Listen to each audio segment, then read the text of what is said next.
여러분들은 살면서 행복하다고 느끼십니까?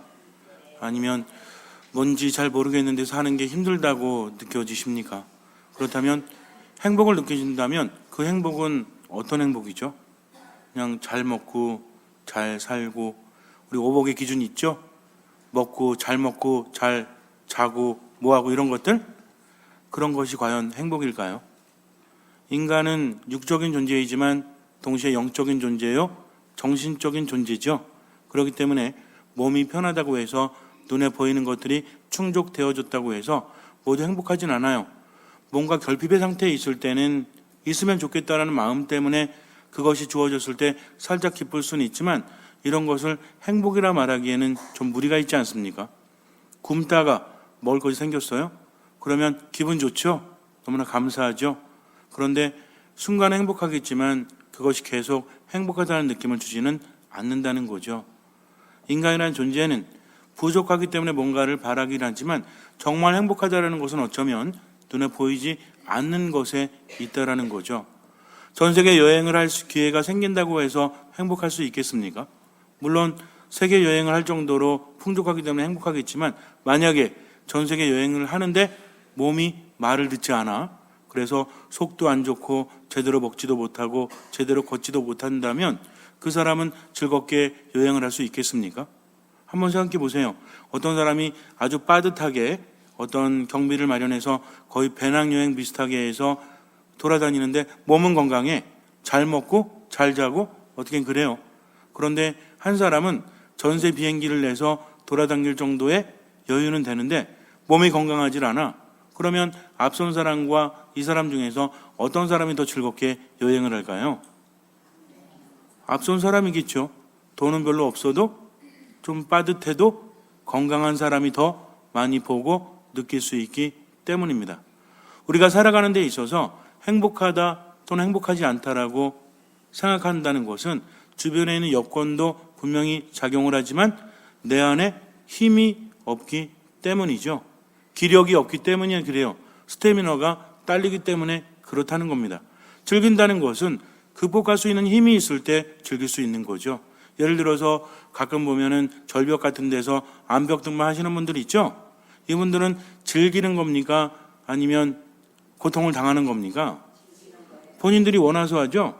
그러면은 암벽 등반 하려면은 어떤 사람이 할 수 있죠? 건강한 사람? 건강한 사람 다 해요? 근력이 좋은 사람. 그래서 어떤 자매님이 암벽 등반 한다고 그러는데 조그맣고 이제 호리호리해요. 근데 이분이 운동하는 거 봤더니 전 깜짝 놀랐어요. 왜냐면 그 공원 벤치에 있는데 보통 푸시업 하잖아요. 이렇게 남자들도 푸시업 하는 게 쉽지 않죠. 처음에 어떻게 푸시업을 하냐면 그 공원 벤치에다가 발을 올리고 나서 바닥에다 이렇게 손을 대고 나서 푸시업을 한 100번을 합니다. 한 10번씩 10세트씩. 이걸로 끝나는 게 아니에요. 옆으로 가니까 철봉이 있는데, 좀 낮은 철봉 아세요? 높은 철봉이 있고 낮은 철봉이 있고 쭉 연달아 있죠. 낮은 철봉 위에다가 발을 놓고 이렇게 푸시업을 하더라고요.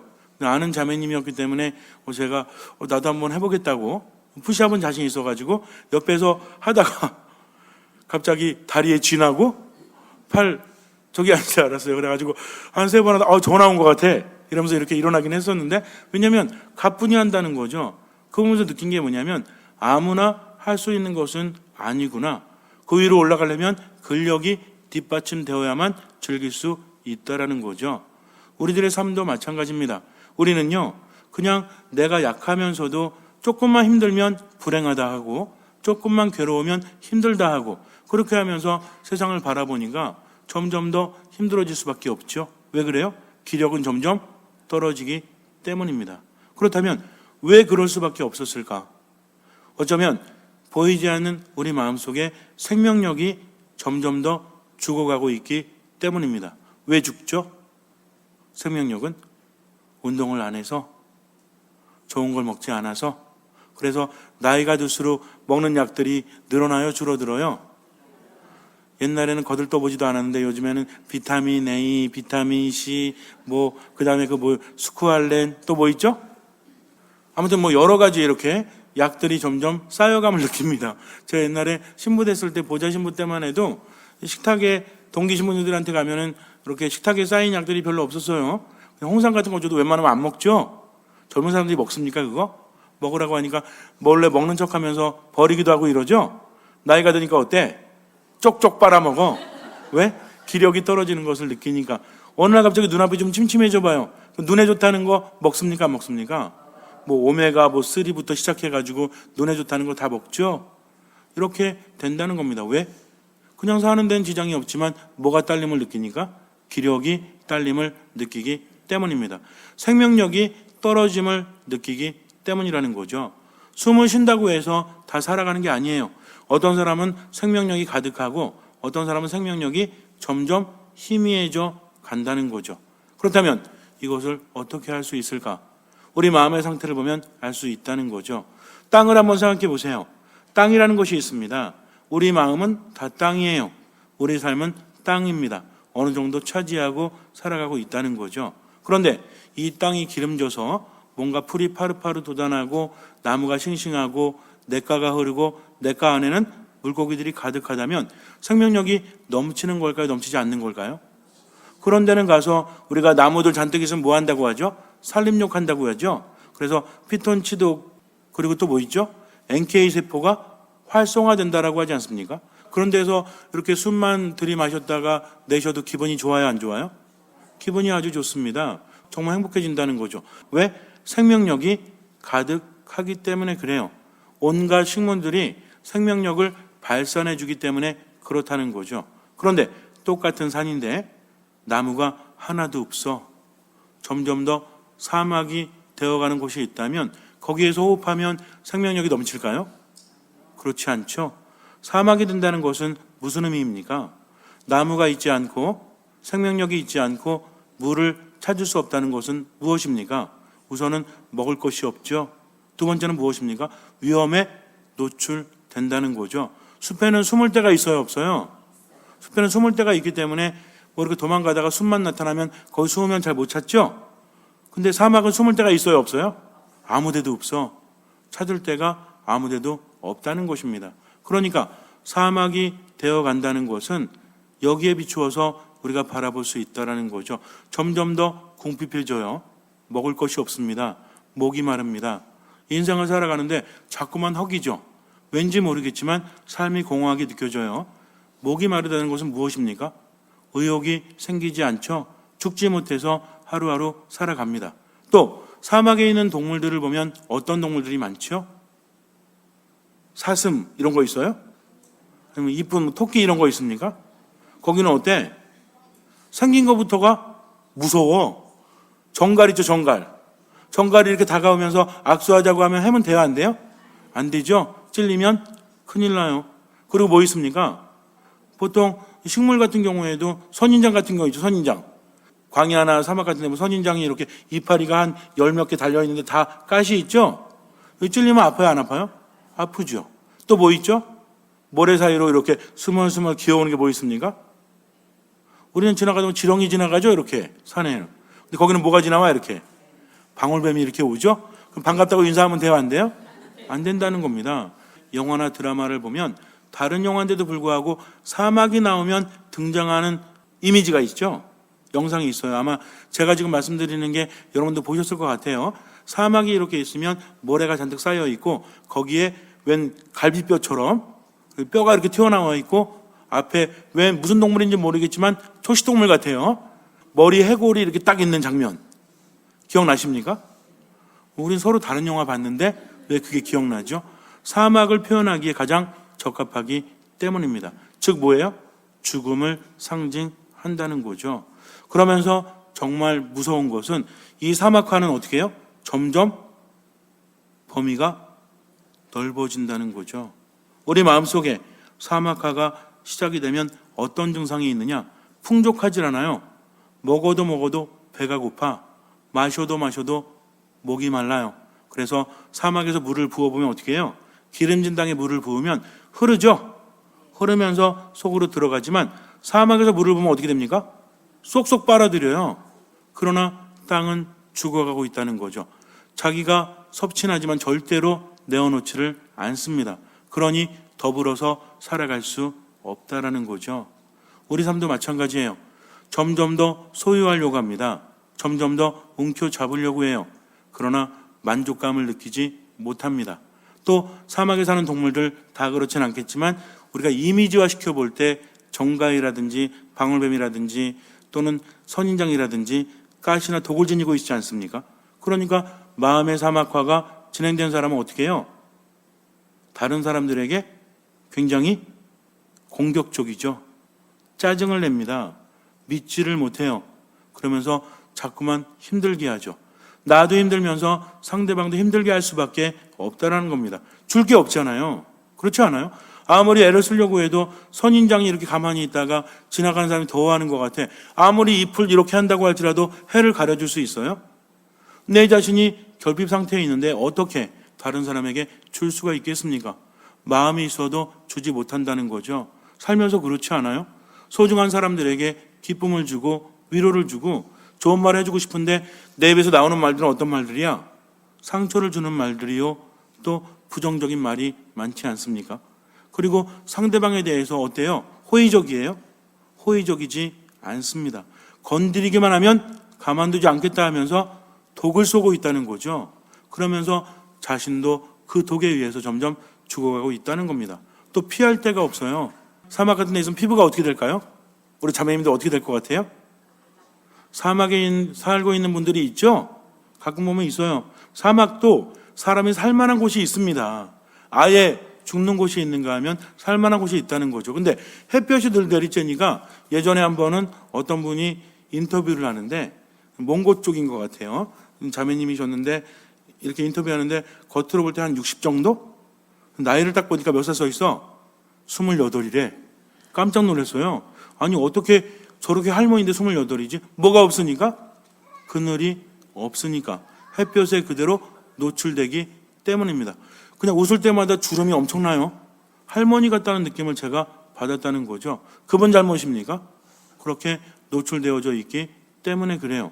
광야라는 곳은, 사막이라는 곳은 사람이 살 수 없고 사람을 죽일 수밖에 없는, 그러니까 내 마음속에 그런 것들이 가득하면 삶 안에서 다른 사람들에게 그런 모습을 보일 뿐만 아니라 나 자신도 죽어가니까 점점 기쁨이 사라지고 행복이 사라지고 감사함이 사라지고 자기중심으로 살아갈 수밖에 없다라는 거죠. 행복합니까? 불행합니까? 근데 문제는요, 그러고 싶어서 그러는 것이 아니라는 거죠. 이곳이 사막인지 이곳이 좋은 땅인지 어떻게 합니까? 나도 모르게 살다 보니 그렇게 되었다는 거죠. 그럼 어떻게 해야 되죠? 그냥 체념하고 죽어? 자, 이 모든 것들은 뭐가 없기 때문입니까? 뭐만 있으면 되죠? 사막에 뭐만 끊임없이 제공되면 사막이 산 땅이 될 수 있죠. 그것이 무엇입니까? 그것이 바로 물이죠. 그래서 물은 뭘 상징합니까? 생명을 상징한다는 거죠. 물론 성경에서 물이 가끔은 죽음을 상징하기도 하지만 물이 지니는 죽음이라는 것은 그냥 죽음이 아니라 뭘 위한 죽음입니까? 정화를 위한 죽음이라는 거죠. 결국은 죽음을 통해서 무엇이? 새로운 생명이 솟아나게 하기 위한 전 단계인 정화입니다. 그러니까 물은 뭘 의미한다? 생명을 의미한다라는 거죠. 그렇다면 우리 삶 안에서도 물만 있으면 되는데 가만히 보니까 에제키엘 예언자가 환시를 통해서 본 것이 있죠. 성전 문지방에서 물이 흘러나와 동쪽 어귀로 흐른다고 하죠. 그러면서 안마 단위를 두면서 갈수록 이 물이 어떻게 돼요? 처음에는 아주 조그맸습니다.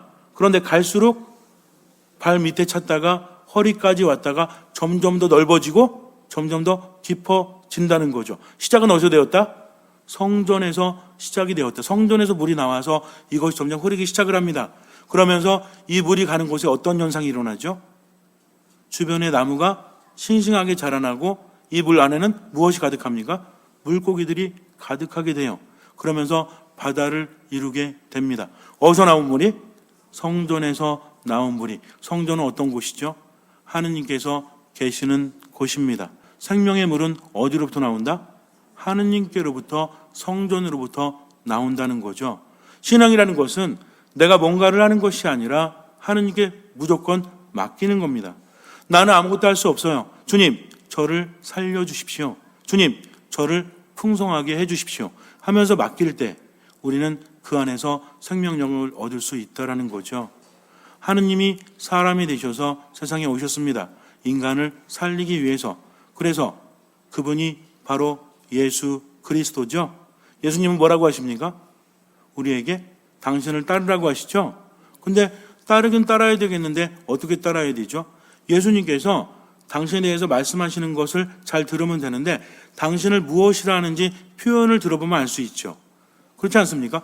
나는 착한 목자다. 이러면 당신은 목자요. 우린 뭐란 얘기예요?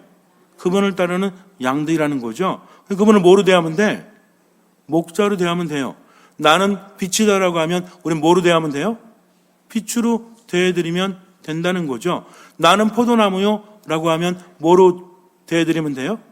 포도나무로 대해드리면 된다는 겁니다. 그런데 그분께서 말씀하실 때 나는 무엇이다라고 한다면 이 이야기를 듣고 그분을 따르는 사람도 무엇이다가 결정이 됩니까? 안 됩니까? 된다는 거죠. 나는 포도나무라면 너희는 뭐예요? 나는 포도나무고 너희는 사과나무예요? 나는 포도나무에 너희는 가지나무? 너희는 가지다. 그런데 포도는 열매가 조금 열려요? 아니면 많이 열려요? 많이 열리죠. 풍성함을 의미합니다. 가지는 뭐만 하면 돼? 붙어 있기만 하면 돼. 나머지는 나무가 알아서 해주니까. 그러니까 우리는 뭐 하면 된다? 포도나무에 붙어있는 가지가 되면 된다는 거죠. 주님은 당신을 빛이라고 하십니다. 빛은 뭘 하죠? 어둠을 비추죠. 우리는 어떻게 하면 돼? 빛 안에서 보면 되는 거예요. 눈을 감아버리면 안 된다는 거죠. 말씀이 세상에 오셨습니다. 말씀 앞에서 우리는 어떻게 하면 돼요? 보면 돼. 라디오는 어떻게 해야 되죠? 어렵죠? 다시 한번. 자, 책은 어떻게 하면 되죠? 읽으면 되죠? 라디오는 어떻게 하면 돼요? 들으면 되죠. 텔레비전은 보고 들으면 되죠. 그러면 말씀은 어떻게 하라는 얘기입니까? 자, 이제 한 말씀 하시겠습니다. 그럼 뭐 하라는 얘기예요? 잠자란 얘기예요?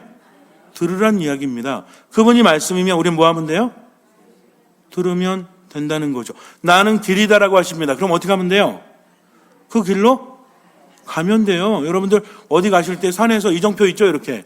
자, 이쪽은 뭐 대청봉 몇 킬로, 뭐 소청봉 몇 킬로, 어디 이렇게 있으면 그거 보고 어떻게 합니까? 길이 네 갈래 있는데 길이 아닌 산으로 가? 그 길을 따라서 가지 않습니까? 길은 뭐 하면 되는 거예요? 가면 되는 거죠. 진리는 깨달으면 되는 거예요. 우리를 알려주기 때문입니다. 또 생명이면 어떻게 하면 돼요? 이게 좀 어렵지. 나를 먹는 사람, 나를 마시는 사람은 영원한 생명을 얻고 죽지 않는다라고 하십니다. 그러니까 그분을 받아 먹고 받아 마시면 돼요. 어렵지 않습니다. 천주교 신앙은요 아주 간단해요. 하라는 거 하면 돼요. 나머지는 저절로 그분께서 해주시니까. 고민하는 분들을 보면 기본적인 것도 안 해. 근데 고민해. 먹으라고 했는데 먹지도 않고, 들으려고 했는데 듣지도 않고, 붙어있으라고 했는데 붙어있지도 않고 혼자 고민하고 있다는 거죠. 이걸 하면 나머지는 주님께서 채워주신다는 겁니다. 오늘 주님께서 뭐라고 하십니까? 나는 착한 목자다. 그러니까 우리는 그분을 따르는 양들이다. 양들은 목자의 뭘 알아듣죠? 음성을 알아듣습니다. 양들은 눈이 안 좋아요. 대신에 뭐가 좋아? 귀가 좋아요. 그래서 자기 목자의 음성 기가 막히게 알아듣는다는 거죠. 왜 알아들을까요? 1번 목소리가 섹시해서, 2번 목소리를 자주 들어서. 2번이죠. 2번 1번? 2번 왜? 자주 들으니까 내 목자의 목소리를 알기 때문입니다. 그러니까 우리가 주님의 목소리를 알지 못한다는 건 뭔 얘기예요? 평소에 듣지를 않았기 때문이라는 거죠. 또 오늘 뭐라고 하십니까? 아주 중요합니다. 나는 문이라고 하세요. 나를 통해서 들어오는 사람은 뭘 받는다? 구원을 받고 뭘 찾는다? 풀밭을 찾게 될 것이다. 풀은 뭘 의미한다고 했죠? 생명. 즉 풀은 물 가운데 있고 물이 많다는 얘기고, 우리가 이게 알아듣기가 좀 힘든 게 뭐냐면 우리나라는 좀만 나가면 다 푸르잖아요. 그러나 이스라엘은 그렇지가 않아요. 풀밭을 찾기가 힘듭니다. 지금은 개관을 좀 잘해놔서 그나마 좀 낫지만, 그런데 이집트나 이런 데 요르단이나 통해서 이렇게 들어가면요 거기는 사막화가 많이 되어 있습니다. 근데 이스라엘만 들어가도 이 농사를 잘 지어놔가지고 푸릇푸릇하니까 놀래요. 와, 갑자기 국경만 넘었을 뿐인데 같은 길이 이어지는데도 불구하고 굉장히 푸르러지니까 가슴이 벅차다는 거죠. 근데 이게 이집트나 이런 데 통해서 들어갔기 때문이지, 만약에 우리나라에서 텔아비브 그냥 직접 공항으로 가면 뭐라 그랬는지 알아? 에게 이래요. 왜? 우리나라가 워낙 울창하기 때문에 그런데 보고 놀라질 않습니다. 하지만 거기에서 사는 사람들은 풀밭은 뭐예요? 거기 목동들이 양떼 들고 계속 돌아다니죠? 양떼 데리고. 왜 돌아다녀요? 풀 찾으려고 그러는 겁니다. 그러니까 목동들은 평생 돌아다니는 거예요. 이렇게 풀 찾아서. 얼마나 찾기가 어려우면 그렇겠어요? 그러니까 풀이라는 것은 뭘 상징한다? 생명력을 상징한다는 거죠. 나를 통해서 들어오는 사람은 구원을 받고 생명력을 얻는다라고 말씀하십니다. 그렇다면 우리에게 생명력을 주고 사막화를 막아주고 우리를 싱싱하게 만드는 것은 어디서 물이 나와서? 성전에서 물이 나와서 예수 그리스도 옆구리에서 뭐가 나왔죠? 뭐가 나왔어요? 물이 나왔죠. 바로 성전 오른편에서 나오듯이 예수님의 옆구리에서 물이 나와서 세상에 생명을 주는 것입니다. 즉 우리들의 생명은 그분께 달려 있다는 거죠. 그러니까 그분이 끊임없이 뭐라고 하세요? 나를 받아 먹어라. 나를 받아 마셔라. 내 말을 들어라. 나를 따라라. 나를 믿어라. 이렇게 말씀하신다는 겁니다. 오늘 집에 가셔가지고 내 마음이 어떤지, 정말 사막처럼 나도 힘들고 다른 사람도 힘들게 한다면 뭐가 필요해요? 물이 필요해요. 그 물은 누가 주십니까? 문이신 예수 그리스도께서 주신다는 거죠. 그래서 그분을 잘 찾아서 들어가야 되는데 이 문은 어떤 사람만 찾을 수 있죠? 예수님 문이라고 했죠? 그럼 이 문을 누가 찾을 수 있을까? 조금 이렇게 조금 응용하시면 예수님이 나는 뭐라고 했다? 나는 문이다. 예수님이 나는 뭐다라고 하면 상대인 우리도 생각해 보라고 했죠? 나는 문이다. 그럼 우리 문 어떻게 하면 돼요? 열고 들어가면 돼. 열려 있으니까 들어가면 돼요. 근데 어떤 사람이 이 문을 찾죠? 예수님의 음성을 알아듣는 사람. 왜? 나는 착한 목자다. 우리는 그분을 따르는 양들이라는 거죠. 그러니까 목자는 건 무엇이다? 문이라는 겁니다. 예? 목자가 양이에요? 목자는 즉 무엇이다? 문이란 얘기입니다. 제일 중요한 게 뭐라고 했습니까? 예수님께서 나는 무엇이다. 이렇게 말씀하신 것을 알아들으라고 했죠. 나는 세상의 빛이다. 나는 길이요 진리요 생명이다. 나는 포도나무다. 나는 착한 목자다. 나는 양들이 드나드는 문이다라고 말씀하십니다. 이걸 잘 알아듣는 사람은요, 말씀 안에서 그분을 만나게 되고 생명력이 넘치게 된다는 거죠. 그래서 혹시 요즘에 삶이 공허하고 삶이 힘들고 괴로우시면 뱀 한 마리 구워 먹을까? 라고 생각하지 말고 하느님 안에 머물도록 하세요. 말씀 안에, 기도 안에, 미사 안에 잠시 눈을 감으세요. 그분은 척박해진 우리 마음을 기름지게 만들어 주십니다. 그분께로부터 나온 물은 우리 전체를 휘감아서 생명력으로 가득 차게 만듭니다. 그러니 가장 중요한 것을 구하십시오. 하느님 안에 온전히 머무십시오. 미사, 말씀, 기도 안에 온전히 머무십시오. 주님께서는 그 믿음을 보시고 우리 삶에 놀라운 기적을 일으켜 주실 것입니다. 아멘.